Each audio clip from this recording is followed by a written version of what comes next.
Hello everyone welcome to Pradeep Sethi's education.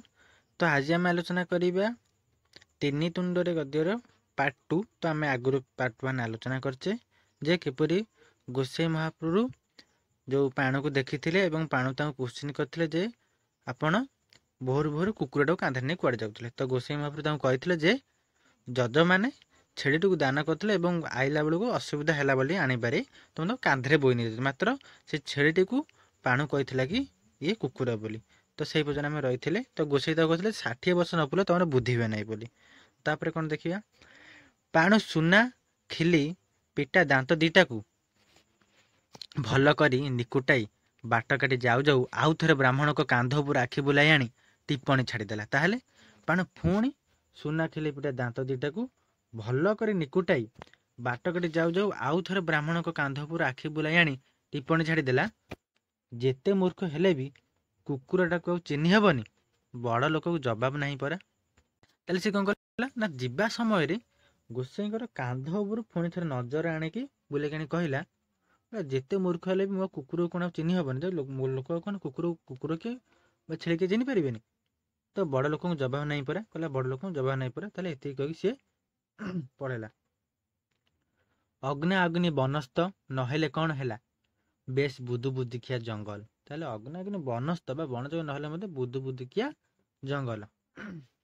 चारिआडे की पहाड़र घेड़ चारिआडे खाली पहाड़ चढ़ईर थंट आ कुराडीर बेंट मझी मझे शुणा जाउछ। ताले चढ़ई कन थंट जो थंट शब्द एवं कुराडीर जो गछ आने शब्द सेटा मझे मझे खाली शुणा जाउछ।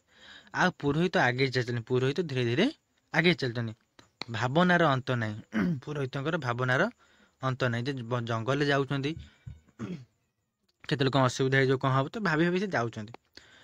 पाणु को देखि सतरे से घबराई जाइथिले। ताले पाणु को देखि से घबराई डर जाइथिले कन्फ्यूज रे पड़ जाइथिले।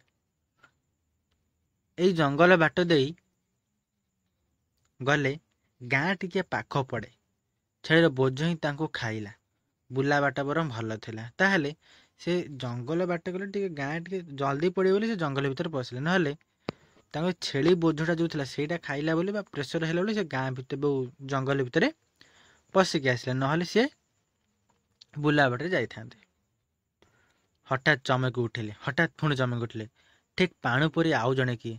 ताहले ठीक पाणु परी आउ जणे किए मस्त बड़ ठेंगाटिए धरी केउ बुधा आड़ू रास्ता उपर को उठी आसिला। ताहले मस्त बड़ ठेंगाटिए धरी केउ बुधा आड़ू जमती रास्ता उपर को उठी आसिला। पुरोहित छाती रे पवन अटईगला। ताहले पुरोहित छाती रे कौन है पवन अटईगला। थरिला हाथ छेड़ी खसी पड़ू पड़ू केमिति रहीगला। ताहले थरे हाथ छेड़ी खसी पड़ू पड़ू केमिति रहीगला। आगंतुक फिक कर दी फाड़िया हसटी हसी दे प्रणाम करू करू कहला। ताले से दो लोकटी फाड़िया हस हसी दे प्रणाम करू करू कहला नना कुकुरटा कौन कांधरे बोइछंती कलेज गो बोली कौन सब आचार्य विचार गला कहला ना कुकुरटा कौन कांधरे बोइछंती कौन सब कलेज बोली सब आचार्य विचार गला।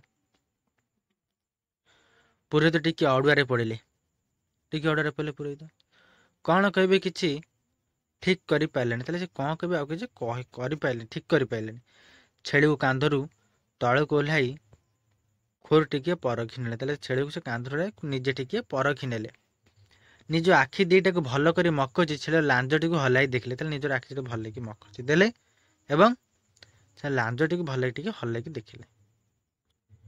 बही आनला बेले केउठी मे मे करथिला ना नहीं मने पकाइबाकू चेष्टा करे मने पकाइले कहले दी जन को छेड़ी कुकुर कहले मुझे भावे जे मु आइला बेले कोठी मे मे करिछि कि नहीं। आ कहले किरे राधु छेड़ीटा को चिन्ह पारुनु किरे। ताहले फास्ट जो आसला से होछि पाणु सेकेंड जो आछे राधु कहले अरे राधु छेड़ी की चिन्ह पारुनु किरे। राधु बाट काटी जाऊ जाऊ पदे शुणाई दे गला। ताले पाणु जेमती कहिथिला ये भी सेमती कहूछि छेड़ी ना बाछुरी हाँ सरग को निशुणी नहीं आउ कौन कला ठीक रे सुना गला। ताले से जाऊ जाऊ कहिदेला छेड़ी ना बाछुरी हाँ सरग को निशुणी नहीं सरग को सीढ़ी नहीं सरग को निशुणी नहीं ताले आउ कौन कहला कहि दे पळेला सुना गला नहीं। पुरोहित महाशय एथर गभीर चिंतार मजी जाइथिले। ताले पुरोहित महाशय गभीर चिंतार मजी जाइथिले। ताले दी जण कहि साइले ना ऑलरेडी से कुकुर बोली। ଜଜମାନେ ସତରେ ଗୋଟେ କୁକୁର ଦେଇନି ତ? ସେ କନଫ୍ୟୁଜରେ ପଡ଼ିଲେ, ଭାବିଲେ ଜଜମାନେ ସତରେ କୁକୁର ଦେଇଦେନି ତ? କଳିକାଳ କିଏ ବା ଦୃଢ଼ କରି କହିବ? କହିଲେ ଏଇଟା କଳିକାଳ, କିଏ ବା ଦୃଢ଼ କରି କହିବ ସତରେ କି ମିଛ? ବୁଦା ବଣ ଏ ଭିତରେ ସରିଯାଇଛି, ତାହେଲେ ଆ ଭିତରେ ସେ ବୁଦା ବଣ ରାସ୍ତା ସରିଯାଇଛି। ଆଗକୁ ଖୋଲା ରାସ୍ତା, ଗାଁ ବି ଦୂରରୁ ଦିଶିଲାଣି। ଇଏ ପୁଣି କିଏ? ହଠାତ୍ ଜଣେ ବିରାଟକାୟ ପୁରୁଷ ଆଉ 4 ହାତିଆ ଠେଙ୍ଗାର ଆବିର୍ଭାବ ହେଲା। ପୁଣି ଗୋଟେ କିଏ ଆଇଲାଣି? ସେ ପୁଣି ବିରାଟକାୟ ପୁରୁଷ ଆଉ 4 ହାତିଆ ଠେଙ୍ଗାର ଆବିର୍ଭାବ। ପୁରୋହିତ ଚିହ୍ନି ପାରିଲେ ପାଖ ଗାଁର ଅଗାଧୁ। ତାହେଲେ ପୁରୋହିତ ଚିହ୍ନି ପାଇଲେ ଯେ ସିଏ ହେଉଛି ପାଖ ଗାଁର ଅଗାଧୁ। ଅଗାଧୁ ଭକ୍ତିପୂର୍ଣ୍ଣ ପ୍ରଣାମଟିଏ କଲା ଆଉ ଆଶୀର୍ବାଦ ଗ୍ରହଣ କରୁ କରୁ କହିଲା, ସାପ ଉପରେ ଗୋଡ଼ ପଡ଼ିଲା ପରେ ଚମକି ଉଠି କହିଲା ସିଏ। ସେ ଆଶୀର୍ବାଦ ନେଉ ନେଉ ସାପ ଉପରେ ଗୋଡ଼ ପଡ଼ିଲା ମାନେ ଚମକି ପଡ଼ୁନା, ସେ ସେମିତି ଚମକିକି କହିଲା, ଅବଧାନେ ଏମିତି ଜାତୀୟ କୁକୁରଟାକୁ କୋଉଠୁ ପାଇଲେ? କହିଲେ ଅବଧାନେ ଏ କୁକୁରଟାକୁ କୋଉଠୁ ପାଇଲେ? କିଏ ବି ଛେଳି ବୋଲି ଭୁଲ କରି ବସିବ। କହିଲେ କିଏ ବି ୟାକୁ ଛେଳି ବୋଲି ଭାବିଦେବ। ଭଲ ଭୁକୁଛି ନା? ଭଲ ଭୁକୁଛି ନା? ଯଥେଷ୍ଟ ହୋଇସାରିଥିଲା। ପୁରୋହିତ ସେଇଠି ଛେଳିଟିକୁ ରାସ୍ତା ଉପରେ ଠିଆ କଚାଡ଼ି ଦେଲେ। ରାଗରେ ବା ଲାଜରେ ଆଉ ଭଲ ଚଷମା ହଳଟିଏ ନ କିଣି ଏମିତି ହଟହଟା ହୋଇଥିବା ଯୋଗୁଁ ଦୁଃଖରେ ନିଜ କର୍ମକୁ ନିନ୍ଦି ଓ ଯଜମାନଙ୍କୁ ଅଭିଶାପ ଦେଇ ଗାଁ ଆଡ଼କୁ ଖଣ୍ଡ ଦୌଡ଼ ଦେବାକୁ ଆରମ୍ଭ କଲେ। ତାହେଲେ ସେ ରାଗି ଯାଇକି ଯଜମାନଙ୍କୁ ଅଭିଶାପ ଦେଲେ ଏବଂ ନିନ୍ଦାରେ ବା ଲାଜରେ ଗାଁ ଆଡ଼କୁ ଖଣ୍ଡ ଦୌଡ଼ ଦେବାକୁ ଲାଗିଲେ। ଅଗାଧୁ ଛେଳିଟିକୁ ଆଦରେ ଛାତି ପାଖରେ ଜାବୁଡ଼ି ଧରି ତା ଅନ୍ୟ 2 ସାଙ୍ଗ ପାଣୁ ଆଉ ରାଧୁ ପାଖକୁ ଖୁସି ମନେ ଚାଲିଗଲା। ତାହେଲେ ସେ ଛେଳିଟାକୁ ଧରିକି ଅନ୍ୟ 2ଟା ସାଙ୍ଗ ପାଣୁ ଆଉ ରାଧୁ ପାଖକୁ ପଳେଇଲା। ଆଜି ଆମ ଦେଶରେ ଅଗଣିତ ପାଣୁ, ରାଧୁ ଆଉ ଅଗାଧୁ ବାହାରି ପଡୁଛନ୍ତି ଛେଳିକୁ କୁକୁର ଆଉ କୁକୁରକୁ ଛେଳି କରିବା ଉଦ୍ଦେଶ୍ୟରେ। 3 ତୁଣ୍ଡ ସାଙ୍ଗକୁ ସେମାନଙ୍କ ପାଖରେ ପ୍ରଚାର ପତ୍ର, କାନ୍ଥ ବାଡ଼ ଲେଖା, ସିନେମା ହଲ ପର୍ଦ୍ଦା, ରେଡ଼ିଓ, ଟେଲିଭିଜନ ଠାରୁ ଆରମ୍ଭ କରି ପାଲା, ଦାସକାଠିଆ, ସଭା ସମିତି, ଶୋଭାଯାତ୍ରା ପର୍ଯ୍ୟନ୍ତ ଅନେକ ନୂତନ ଓ ଆଧୁନିକ ଢଙ୍ଗର ପ୍ରଚାର ଅସ୍ତ୍ର ଜମା ହେଲାଣି। ସେମାନଙ୍କ ପାଖରେ ଧନର ମଧ୍ୟ ଅଭାବ ନାହିଁ। ଯେଉଁଠି ଶିକ୍ଷିତ ଭୋଟଦାତା ମଧ୍ୟ ଉଦାସୀନ, ସେଇଠି ଅନେକ କ୍ଷେତ୍ରରେ ଏମାନଙ୍କର ହିଁ ଜୟ ହେଉଛି। ତାହେଲେ ଯେଉଁଠି ଶିକ୍ଷିତ ଭୋଟଦାତା ଉଦାସୀନ, ସେଇଠି ହିଁ ଏଇମାନଙ୍କର ଜୟ ହେଉଛି। ଏପରି କେବଳ ପ୍ରଚାର ଶକ୍ତି ବଳରେ ଜିଣିଥିବା ଗୁଣହୀନ ଓ ନୀତିହୀନ କେତେକ ପ୍ରତିନିଧି ଯେତେବେଳେ ନିଜ ହାତରେ କ୍ଷମତା ପାଇ ଯାଉଛନ୍ତି, ସେମାନେ ଗରିବ ଦେଶର ବିବାଦୀ ଜନତାଙ୍କ ମଧ୍ୟରେ ସୀମିତ ସୁବିଧା ବାଣ୍ଟିଲା ବେଳେ ମାଙ୍କଡ଼ 2 ବିରାଡ଼ିଙ୍କ ମଧ୍ୟରେ ପିଠା ବାଣ୍ଟିଲା ନ୍ୟାୟରେ ତରାଜୁର 2 ପାଖ ଓଜନ ସମାନ କରୁ କରୁ ଗୋଟିଏ ପଟରୁ ପୁଳାଏ ଉଦରସ୍ଥ କିମ୍ବା ପକେଟସ୍ଥ କଲା ପରେ ଅନ୍ୟ ପାଖେ ଯେତେବେଳେ ବେଶୀ ଓଜନିଆ ହୋଇଯାଉଛି, ସେପଟରୁ ପୁଳେ କାଢ଼ି ଆଣି ପକେଟରେ ଭର୍ତ୍ତି କରି ଦେଉଛନ୍ତି। ହେଲେ ତରାଜୁର 2 ପାଖ ଶେଷରେ ଖାଲି ହୋଇଯାଉଛି। ଆଉ ଜନତା ଜନାର୍ଦ୍ଦନ 2 ବିରାଡ଼ିଙ୍କ ପରି ଖାଲି ଓଠ ଚାଟି ପ୍ରତିନିଧିମାନଙ୍କୁ ମିଟି ମିଟି କରି ଅନାଇ ରହୁଛନ୍ତି। ଯେଉଁ ପ୍ରତିନିଧିମାନଙ୍କୁ ତରାଜୁ ଧରିବାର ସୁଯୋଗ ମିଳୁନି, ସେମାନଙ୍କ ମଧ୍ୟରୁ କେତେ ମାଙ୍କଡ଼ ଚିତ୍ ମାରି ରାଜନୈତିକ ପଟ ପରିବର୍ତ୍ତନ କରୁଛନ୍ତି। ତାପରେ ଆରମ୍ଭ ହେଉଛି ବାଉଁଶ ରାଣୀ ଖେଳ। କେଉଁ ନେତା ଲାଠିଟିଏ ଧରି, ଆଉ କିଏ ବା ରଙ୍ଗ ବେରଙ୍ଗର ଛତାଟିଏ ଧରି 2 ବାଉଁଶ ଖୁଣ୍ଟ ମଧ୍ୟରେ ବନ୍ଧା ହୋଇଥିବା ତାର ଦଉଡ଼ିରେ କାରସାଜି ଦେଖାଉ ଦେଖାଉ ବେଳେବେଳେ ବିଚିତ୍ର ଗତିରେ ଗୋଟିଏ ଗୋଡ଼ରେ ଭଅଁର ଖେଳି ଦିଗ ପରିବର୍ତ୍ତନ କରି ନେଉଛନ୍ତି। ଯଥା ସମୟରେ ଖେଳ ଭାଙ୍ଗି ଯାଉଛି, ପୁଣି ନୂତନ ଅଭିନୟ ଆରମ୍ଭ ହେଉଛି। ଠିକ୍ ସେଇ ଢଙ୍ଗରେ ସେଇ ଜନତା, ସେଇ ପ୍ରତିନିଧି, ସେଇ ଖେଳ, ବ୍ୟବଧାନ କେବଳ ସମୟ। ଆର ଅର୍ଥ କ'ଣ? ନା ପୁଣି ନୂତନ ଅଭିନୟ ଆରମ୍ଭ ହେଉଛି, ମାନେ 5 ବର୍ଷ ପରେ ପୁଣି ଇଲେକ୍ସନ ହେଉଛି।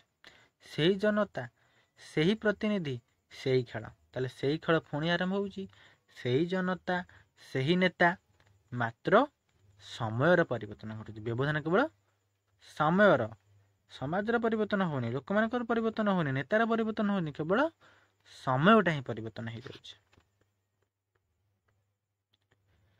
ଗଣତନ୍ତ୍ର ଏଥିପାଇଁ ଦୋଷୀ ହେବ କାହିଁକି? ତାହେଲେ ଗଣତନ୍ତ୍ର ଏଥିପାଇଁ ଦୋଷୀ ହେବ କାହିଁକି? ଗଧିଆ ଯଦି ମେଣ୍ଢାର ପୋଷାକରେ ମେଣ୍ଢା ଗହଣରେ ମେଣ୍ଢାଶାଳ ଭିତରେ ପଶି ଗୋଟିକ ପରେ ଗୋଟିଏ ମେଣ୍ଢା ଖାଇବାକୁ ଆରମ୍ଭ କରିଦିଏ, ସେଥିପାଇଁ ଦୋଷୀ ହେବ କିପରି? ତାହେଲେ ଗଧିଆ ଯଦି ମେଣ୍ଢାର ପୋଷାକରେ ମେଣ୍ଢାଙ୍କ ଗହଣରେ ମେଣ୍ଢାଶାଳ ଭିତରେ ପଶି ଗୋଟିକ ପରେ ଗୋଟିଏ ମେଣ୍ଢା ଖାଇବା ଆରମ୍ଭ କରି ଦୋଷୀ ହେବ କିପରି? ଗଣତନ୍ତ୍ର ଶାସନ ଯେ ଶ୍ରେଷ୍ଠ ଶାସନ, ଏଥିରେ ସନ୍ଦେହ ନାହିଁ। ତାହେଲେ ଗଣତନ୍ତ୍ର ଶାସନ ଯେ ଶ୍ରେଷ୍ଠ ଶାସନ, ଏଥିରେ ସନ୍ଦେହ ନାହିଁ। କିନ୍ତୁ ବେଳେ ବେଳେ ମନ ଭିତରେ ସ୍ୱାଭାବିକ ଭାବରେ ପ୍ରଶ୍ନ ଉଠେ ଆମେ କ'ଣ ଗଣତନ୍ତ୍ର ଶାସନ ପାଇଁ ନିଜେ ଉପଯୁକ୍ତ?